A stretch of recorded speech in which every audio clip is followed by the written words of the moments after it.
Rec- We're recording. Recording time. Okay. So, hi, everyone. I'm so sorry I don't get to see you all today at DT, but I had told you that I have a guest on who is not from Africa. He is actually from right here in Middle Tennessee. He lives in another state now, and he is also in the military. So, he has been to many different countries around the world during his service. Most recently, he was stationed in Africa. This is my son, my older son, Ben Arthur. And so he's going to talk a little bit today about things that he saw and experienced while he was stationed in Africa for a short time. So, Ben, go ahead, take us away.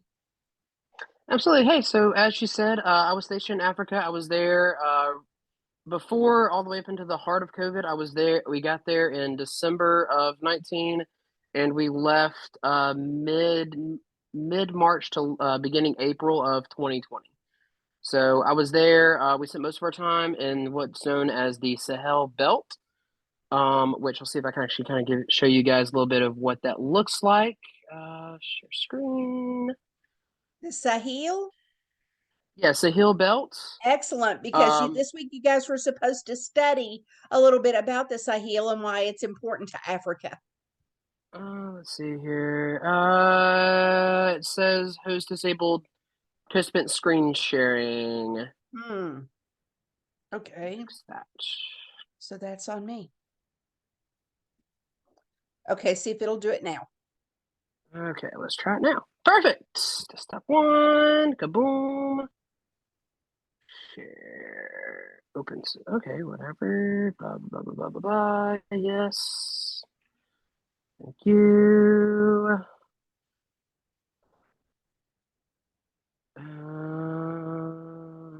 We'll do this. We'll try that later. There we go. Try one more time. Okay.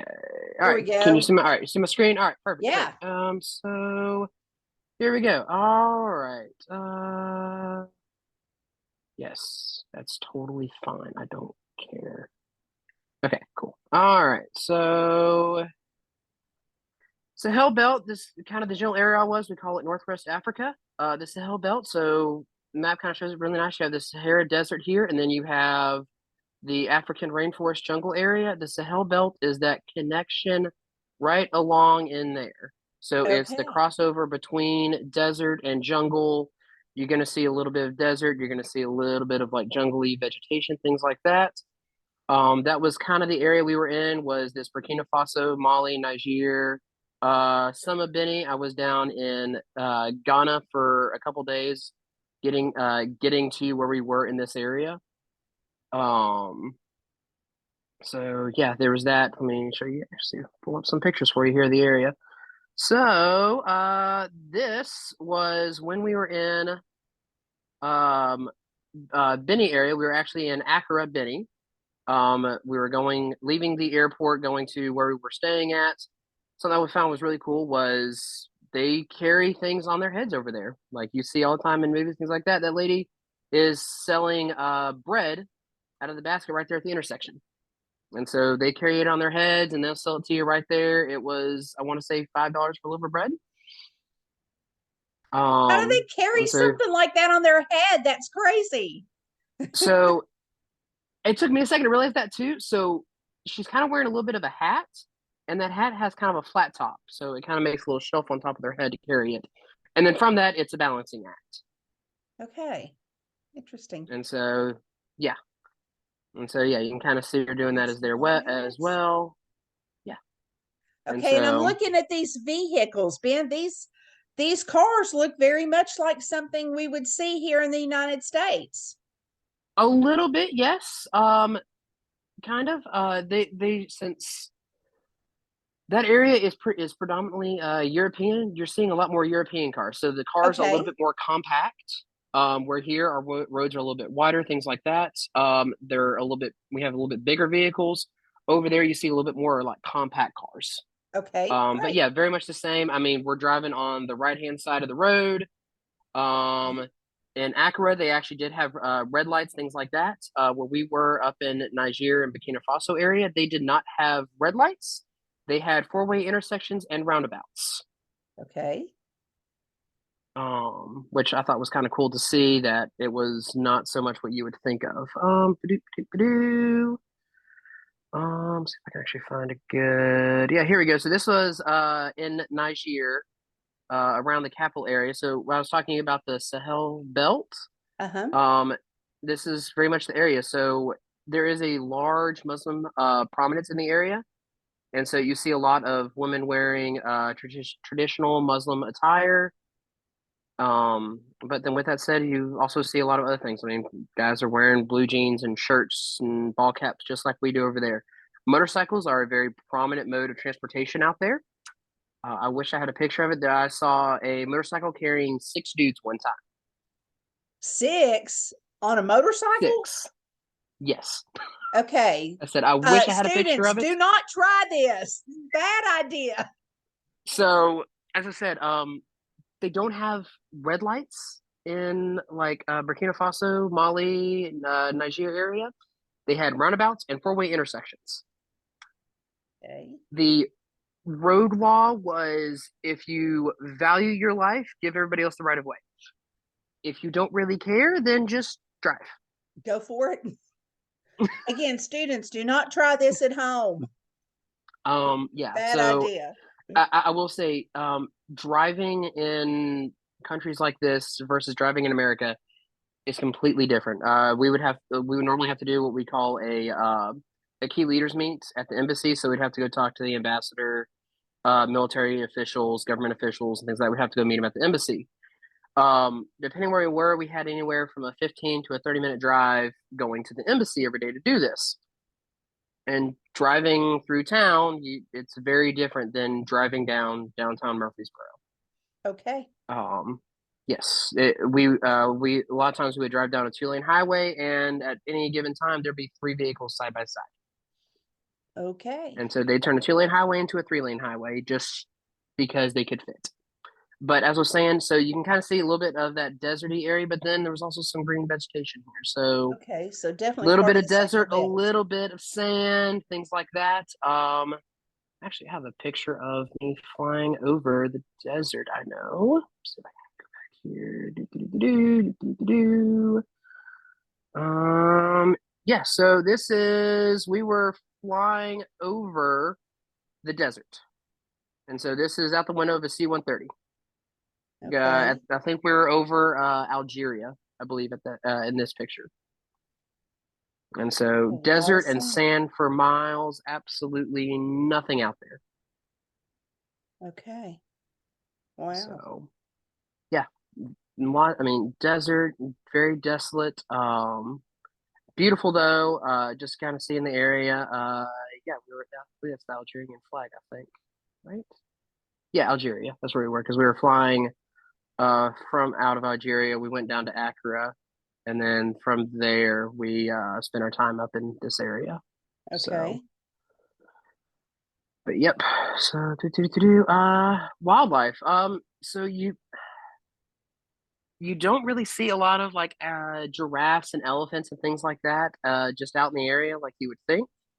They're real just because of how that area is. You see them more in like protected wildlife sanctuaries and refuge, things like that. But there was a crap ton. Let's see if I can find one of lizards. A Lizards, bunch of lizards, lizards lizards. everywhere. Everywhere. So I can find another good one here. I know I have like a couple like good pictures of some lizards. Oh yeah, so this is downtown Nigeria, the river. So they have like pretty decent sidewalks, things like that, and then they had the river. That is one of the most contaminated waters in Africa, actually, from waste and things like that. Here we go. Here we go. Yeah. A So you lizard. had yellowhead. Yeah, you have yellowhead lizards. Um, there were so many of them. We were attempted to try to take some home, and then we found out that they are highly illegal to export back to the U.S. Okay. But just everywhere. And so all kinds of lizards, things like that, which they do very good in very dry areas, which is where we were. That area is still kind of dry, things like that. We had I was there when I was there from December to March. We had one rainstorm and it was 5 minutes long. Okay, 5 minute long rainstorm. Okay, so I'm looking at this lizard. Is this lizard poisonous? Is it dangerous to No, people? No. no, Okay. it's not poisonous. It just um, it's a protected animal over there. Or well, that was his. It's not really protected. It's can't remember. It was some international ban on exporting the lizard because they didn't want Okay. it to I can't what's the word? Because if we brought it over, they were afraid that it would be an invasive predator in the Uh, area from other okay. bugs and things like that. So then, therefore, they banned export of it So every from out of country that needs area. to monitor their ecosystem and the balance Yes, within it because yeah, you don't want to yes. bring in a new predator or new prey for that matter. Mm-hmm. That's Yep. not A naturally common example occurring. of that in Tennessee is that kudzu zinc, the Inca vine Yeah. stuff that you see. Yeah. Yeah, Yep. kudzu. We thought it would be a great thing to import for cows to eat, and cows won't touch it. Cows, goats, nothing will touch it. So, yep. So that kind of shows you a little bit of just kind of the wildlife area, things like that. Let's see if I can find any other good ones. Yeah. So, I mean, sunsets, things like that. That was actually on our compound. I mean, it was very, you spend so much time over there. One of the first things I noticed when I came back, when we came back to Fort Bragg, North Carolina, I noticed how, first thing I noticed was how green everything was. Mm. Because if you look everything, I mean, the ground, the sky, everything kind of has a yellow, orangey tint to it. You spend all that Yeah. time in that, and then you come home and you're like, everything is green. Yeah, we And take it for so, granted when we live here, don't we? yeah, sure do. So, but yeah, I mean, that's pretty much the area that we had. I mean, any questions at all you Yeah, may have, you things that had you some thought? pictures of clothing. People, Yeah, and some you were pictures. wearing a shirt that, yeah. Yes. So, let's actually, I'll go back and find that. So, traditional African garb is a traditional Afghan shirt, or not Afghan, African shirt is called a shaziki.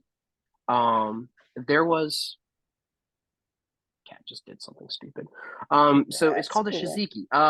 Yeah. So there was a guy that would come to the gate on base every Friday.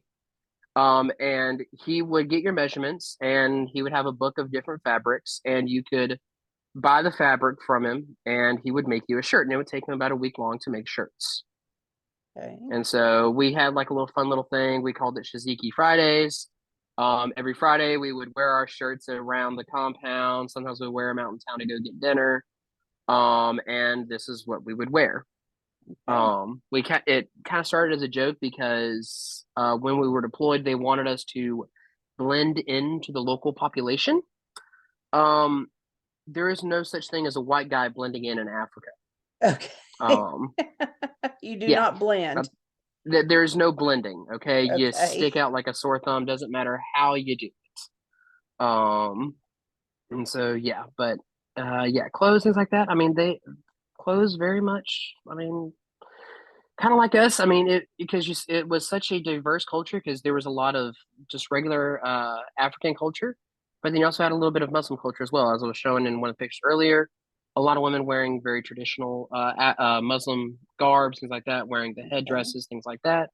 But then people also wore t-shirts and shorts and flip-flops, things like that. Don't recommend it, but yeah, people driving motorcycles on in flip-flops. Okay. Yeah. Here that Don't is try that a at home either, guys. yeah. Yeah, and this was right outside one of the embassy compounds that we did a lot of training with for local forces.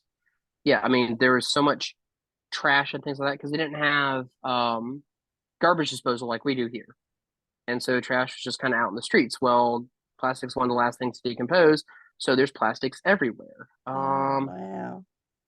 Yeah, so I Oh, mean look at that. Muslim clothes, yeah, just Okay. plastic bags everywhere. Look at that, So guys. I yeah, want you to make sure that you saw that. All yeah, of that stuff along that fence, that was trash. that's So, trash and plastic, mostly plastic bags, tarps, things like that. Yeah, because they do not decompose yeah, in they your do not lifetime. decompose and things like that, and so they collect. Yeah. It was actually awful. We did a medical assistance program where we would go to the host nation part of the compound. Mm. Our medical professionals would go over there and just offer free medical assistance to the locals. Okay. And one of the common things that we saw was lung issues where they would use plastic to start their fires to make food and things like that. Oh my goodness. And they're inhaling the fumes from The burning fumes plastic. from burning plastic. Because that's what they had readily available to burn. They had a crap ton of it everywhere, so they just would burn it. And so, Wow. yeah, that was the Okay. whole area. Okay, what about Um, food? Tell us about food. You said you would go out and eat on Friday nights. What kinds of foods did you all get to eat? oh man, so they had awesome Afghan. It was just a little kebab place. I can't remember what it was called. But we would go in like these little markets like this, and we would a lot of times we would try to buy food, and people would buy like they would sell fruit and veggies right out of the wheelbarrows. Okay. And you could get all kinds of various produce and foods and things like that. Okay, There so was is this this one like a lady. little market area or is this Yeah, this was a little market bazaar area. All of this was open aired markets from people. Everything is negotiable. You can negotiate for an apple. okay?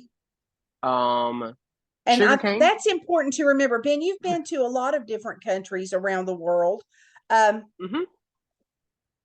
Negotiating is not something that we do in America unless it's over a used car. But, Nope. and I mean, whenever you go to the grocery store, when you go to buy a new pair of blue jeans, you don't negotiate the price. You pay Nope. whatever price is on the tag at the store, and that's it. They tell you how Yeah. much they No. want for the apple, and that's what you pay for the apple. Not Yeah. like that in other Everything here. countries you've been to, huh? Nope. Everything is negotiable. And of course, we had, of course, when people are offering prices, they offer the white boy price is what we call it. Um, because we're not local, it's rather obvious that we're not local, so they're obviously going to try to upsell it some because, for example, one of this guy's tomatoes, one tomatoes would be equivalent to, I would tell you, maybe $1 American, if that, maybe 50 cents really. But since we're Americans, they know we have money. They're going to charge us $2. Okay. So then you And were able so then, to negotiate and that so, down at all? yeah, we tried to negotiate down some.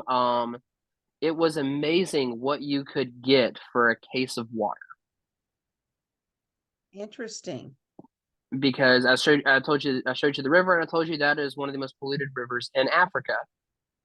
And so they don't have things like clean drinking water. And Mm, so for a case of Dasani water that you would get at Walmart for $5, I could easily get maybe $50 worth of stuff. okay.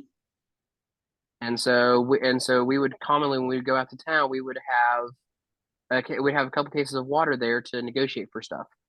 Okay. Um, Something that was told to us from a previous group that was deployed out there.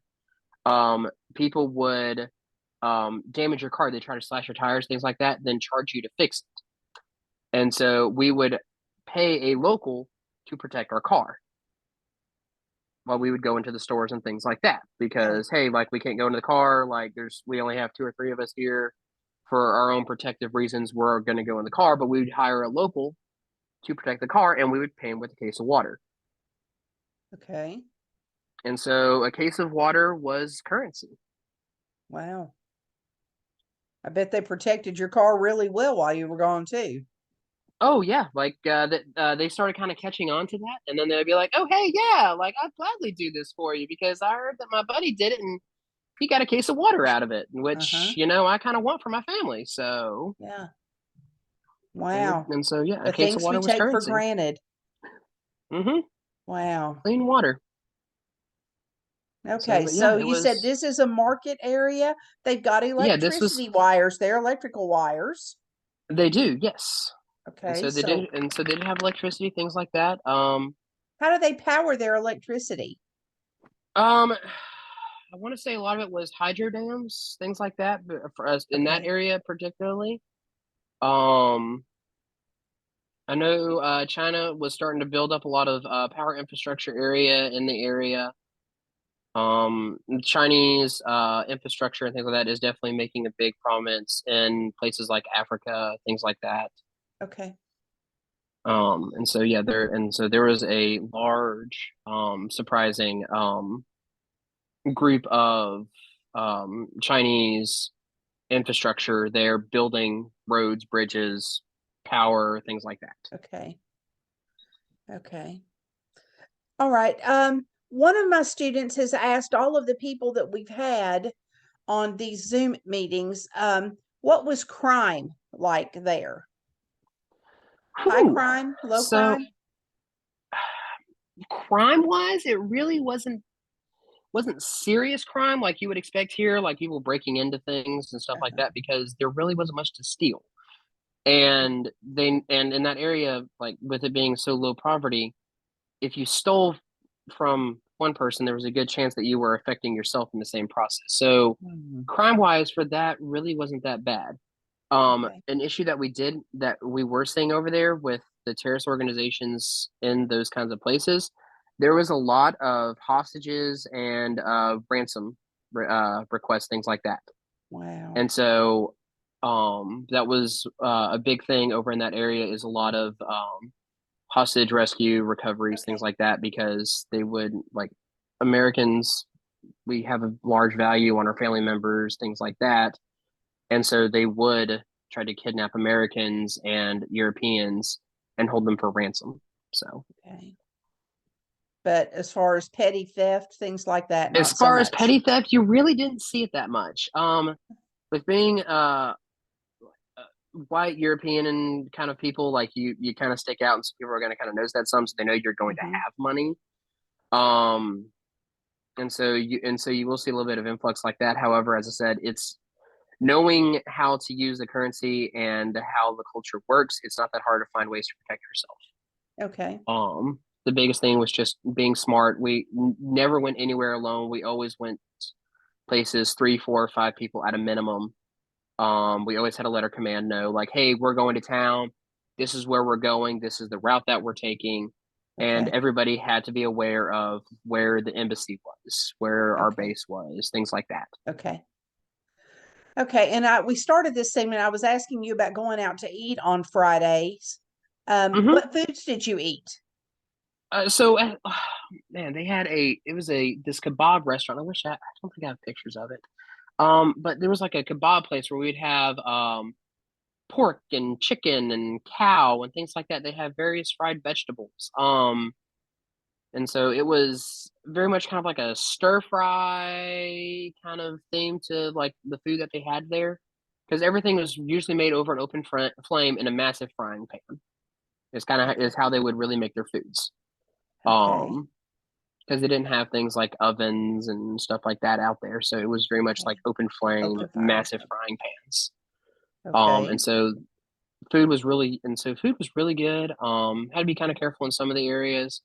There was one lady that she would make fried donuts basically. And Okay. so just dough and sugar, and she would make it right down the side of the road. And anytime we were coming back from the embassy, we would stop by her intersection and we'd grab a pack of them and take back to base. So, Okay. So donuts in so Africa. You heard it here first, that folks. Okay. yeah, they kind of look more like the donut holes, so like the ball kind of thing. They didn't have like the Okay. ring donuts like you would have here. They could be more like donut balls, and Okay. they were kind of more like fried skillet kind of thing. Like they weren't like in a deep fryer, so she would make it on the in literally a frying pan. Okay. So Very good. yeah. All right. Anything else that you can think of that you'd like to share with us about Africa? Um, Would you it's go beautiful. back? Let me ask you this. Would you go back if opportunity presented? Oh, absolutely. Just to visit. I mean, It's I'm not talking about your military oh yeah, activities. just to visit. Absolutely. I mean, getting to see the desert and just seeing how truly desolate it is. I mean, you go out to like East Tennessee, and you see the mountains and stuff. there's a good chance you're going to see lights somewhere. It is a whole different experience to go out to places like that, and the nearest human is 1,000 miles Wow. away. And so going to those kind of areas and seeing that kind of just desolate wasteland, it's truly interesting to see. The safaris are so cool to go out on. Getting to see some like the wild giraffes and hippos, things like that when you go out to the national parks and stuff like that. It's definitely beautiful. So I would definitely say like if I had the opportunity to go back just for travel, I would. So Okay. yeah. Very good. Well, son, I'm so glad that you got to come on here with us. Oh, And absolutely. yeah, so it was so good to get to see you and learn a little bit more about your time in Africa. So I guess we'll talk to you later, students. If you have questions that you would like to ask Ben, if you can shoot those to me on Schoology, I will forward them to him, and he may or may not know the answers, but I'll see what we can find out for you. Okay. So Ben, can you stop the screen share and let me figure out how I need to get out of Absolutely. here? All right. Very Yep, there good. we go. Okay, so um, tell Shelby I said hello, and Ruby and Julie, and yeah. Yes,